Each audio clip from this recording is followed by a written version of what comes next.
Good morning, John. Good morning. Good week. Yeah. Number 18 is quite a big one. Down the Jetty Sounds line, you get introduced to someone called Genesis P. Orridge. Yeah. It was about November time in Turnpike TV. Genesis Orridge called me. Would you like to feature one of our psychic TV? It said, well, yeah, we'd like to do that. There was a good vibration about it. Godstar. It was an amazing thing, really. Good vibrations. Sitting in a car in LA, singing good vibrations, About 9 videos on it. It's bloody good. So you're working on Turnpike TV at the time, and Yeah. Genesis is interested in what you're up to. Yes. And is that because Genesis at the time was more involved with other areas than music? Yeah, he needed someone in the music business Right. that he could rely on. He said, I've got this other tape of William Burroughs. I did a little 3-minute on the films. It could last 50 minutes, but I only put 3 or 4 minutes up. Genesis P. Orridge is a myth looking at times going on. When he goes and buys a parrot, he knocks on the door and goes and sees it. The cut-ups. I just can't imagine it. The best things I had. And Bill and Tony. So Genesis was your introduction to William Burroughs?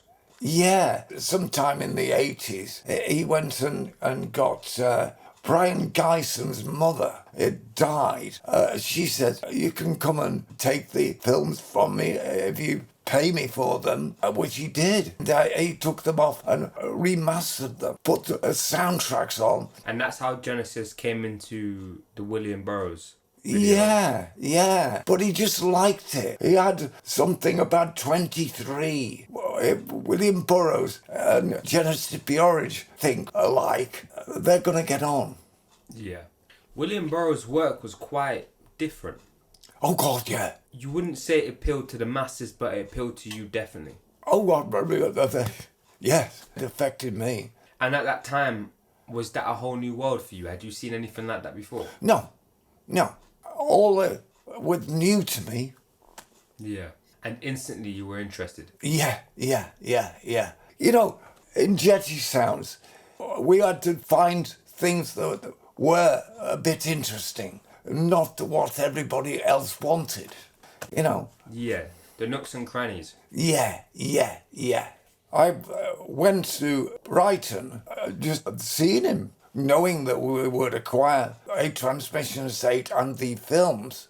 And I went in, and he was a small fella, but he was a star.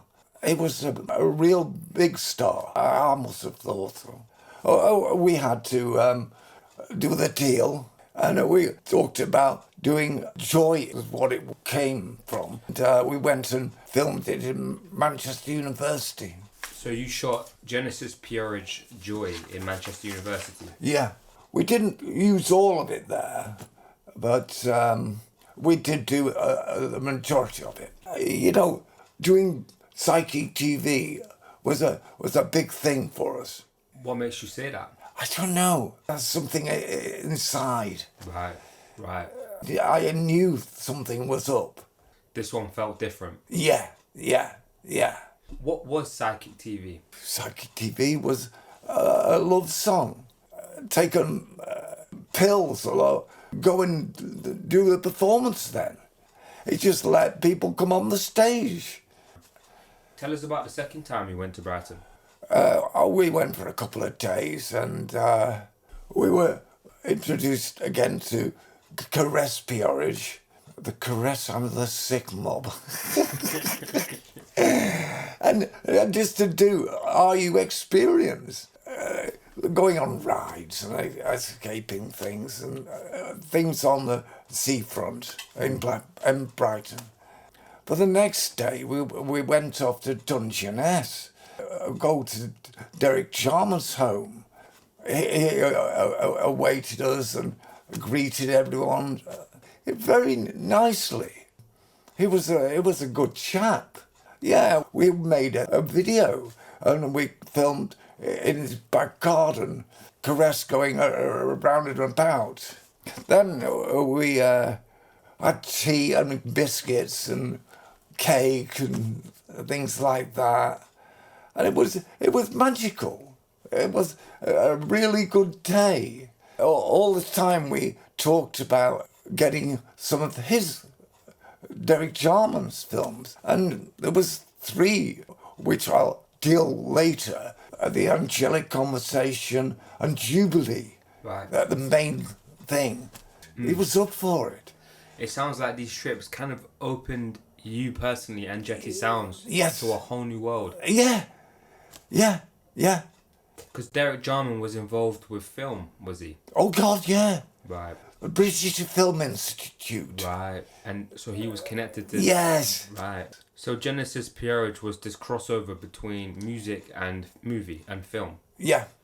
And Yeah. Derek Jarman's a figure on the other side. Yes. Okay. Tell us a bit about Live at the Lyceum. Well, after we'd got to know Genesis, he said, "What about Throbbing Gristle?" There's about 8 films in there, and I took it and looked at it. I said, "Really, there's only one. It's a Lyceum. Destiny. That's a Lyceum."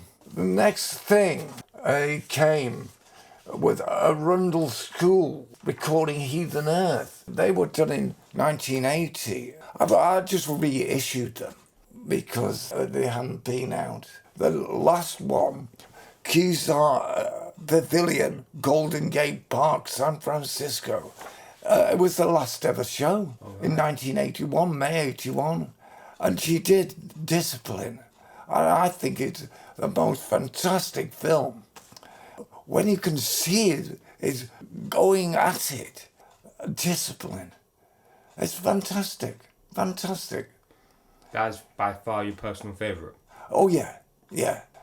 But Kezar was filmed by Joe Reese at Target Video in San Francisco. I've never met him. I tried to. He had 2 cameras. I had to edit it, so Karen edited it. And it was fantastic.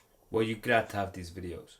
Well, we're good to do something that they've been involved in. But he never talked to us. He never talked to us once. He was a very good chap in America that was doing very similar what I was doing. He would have made a good friend. So was meeting Genesis at that time in your life quite inspiring? Oh, yeah. Oh, fucking hell, yeah. He was.